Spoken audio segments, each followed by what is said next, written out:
नमस्कार साथीहरू, तपाईहरुलाई स्वागत छ अंकित टेक्निकलमा, जहाँ तपाईले पाउनुहुन्छ टेक्निकल नलेज सरल र सहज भाषामा। तपाईहरुलाई फेरि पनि स्वागत छ आजको यस भिडियोमा। तपाईहरुलाई थाहा नै होला आजकल टिकटकमा च्याट जीपीटी सँग नेपाली भाषामा कुरा गर्ने एकदम धेरै ट्रेन्डमा छ। त्यस च्याट जीपीटी को प्रयोग गरेर मान्छेहरुले प्र्याङ्क भिडियोहरु एक अर्कालाई रमाइलोको लागि प्रयोग गरिरहेका छन्। र तपाईले यहाँ देख्न सक्नुहुन्छ माथि यो भिडियोमा देखाए अनुसार।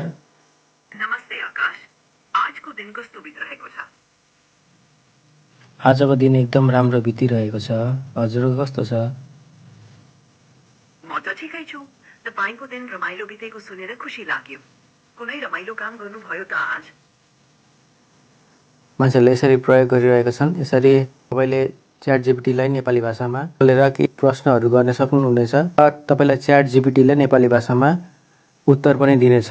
सर्वप्रथम यसको लागि सबैभन्दा पहिले तपाईले आफ्नो मोबाइलमा भएको प्ले स्टोरलाई ओपन गर्नुहोला। प्ले स्टोरलाई ओपन गरिसकेपछि तपाईले यहाँ माथि सर्च बारमा गएर च्याट जीपीटी भनेर सर्च गर्नुहोला। च्याट जीपीटी भनेर सर्च गरिसकेपछि जीपीटी ओपन एआई भन्ने छ, तपाईले यसलाई इन्स्टल गर्नुहोला। तपाईले यसलाई डाउनलोड गर्नुहोला र एकछिन पर्खिनु होला। डाउनलोड भइसकेपछि तपाईले यसलाई ओपन गर्नुपर्ने हुन्छ। ओपन गर्नुहोला। ओपन गरिसकेपछि तपाईले एकछिन यहाँ पर्खिनु पर्ने हुन्छ, पर्खिनु होला। ओपन गरिसकेपछि यहाँ सबैभन्दा पहिले यस्तो खालको इन्टरफेस देख्नुहुन्छ। तपाईले यहाँ कन्टिन्यू भन्ने अप्सनमा सिम्पली यहाँ टच गर्नु होला। टच गरिसकेपछि तपाईले यहाँ साइन अप भन्ने अप्सन छ, तपाईले यहाँ टच गर्नु होला। पहिलोचोटि च्याट जीपीटी प्रयोग गर्दै हुनुहुन्छ भने चाहिँ कन्टिन्यू विथ गुगल भन्ने अप्सनमा सिम्पली यहाँ टच गर्नु होला। तपाईले यहाँ मध्ये कुनै पनि जीमेलबाट च्याट जीपीटीमा लगइन गर्न सक्नुहुनेछ। एउटाबाट लगइन गर्नु होला। मैले यो एकाउन्टबाट लगइन गर्न गइरहेको छु। तपाईहरुले आफ्नो एउटा जीमेलबाट लगइन गर्नु होला। लगइन गरिसकेपछि तपाईले यहाँ टेल अस अबाउट यु, तपाईको बारेमा के सोधिरहेको छ तपाईले यहाँ सिम्पली फिल गर्नु होला। फर्स्ट नेम यहाँ राख्नु होला र लास्ट नेम पनि राख्नु होला।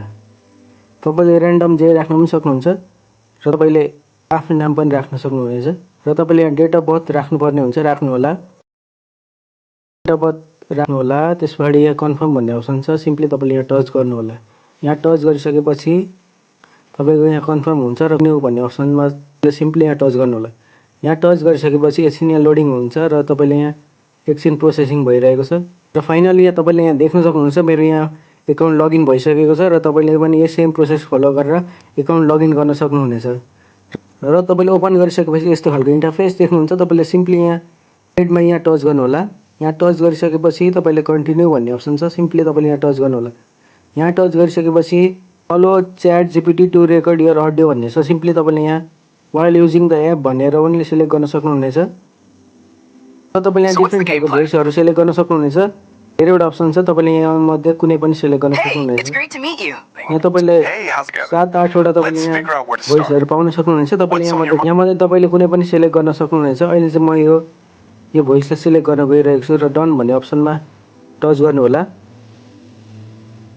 डन भन्ने अप्सनमा टच गरिसकेपछि तपाईले एकछिन यहाँ पर्खिनु पर्ने हुन्छ, पर्खिनु होला। र तपाईले यहाँ देख्न सक्नुहुन्छ अहिले मेरो यहाँ लोडिङ भइरहेको छ। एआई सँग कुरा गर्नको लागि सबैभन्दा पहिले स्पिक इन नेपाली भन्नुपर्ने हुन्छ। अवश्य, म नेपालीमै बोल्छु। तपाईलाई के सहयोग चाहिन्छ? यहाँ देख्न सक्नुहुन्छ तपाईले यसरी हाम्रो यहाँ भोइसहरु यहाँ भइरहेको छ। हो, मैले सुने। यहाँ आवाज सुन्नमा केही समस्या छ जस्तो लाग्यो।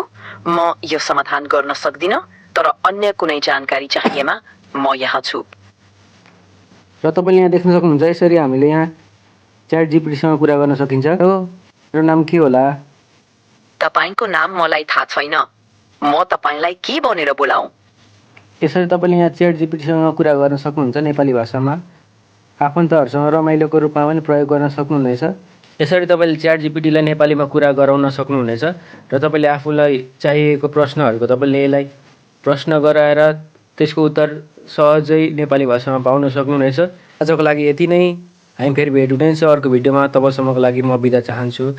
र तपाईलाई यस्तै टेक्निकल रिलेटेड अरु भिडियोहरु हेर्न चाहनुहुन्छ भने मेरो च्यानललाई भिजिट गर्नु होला। धन्यवाद।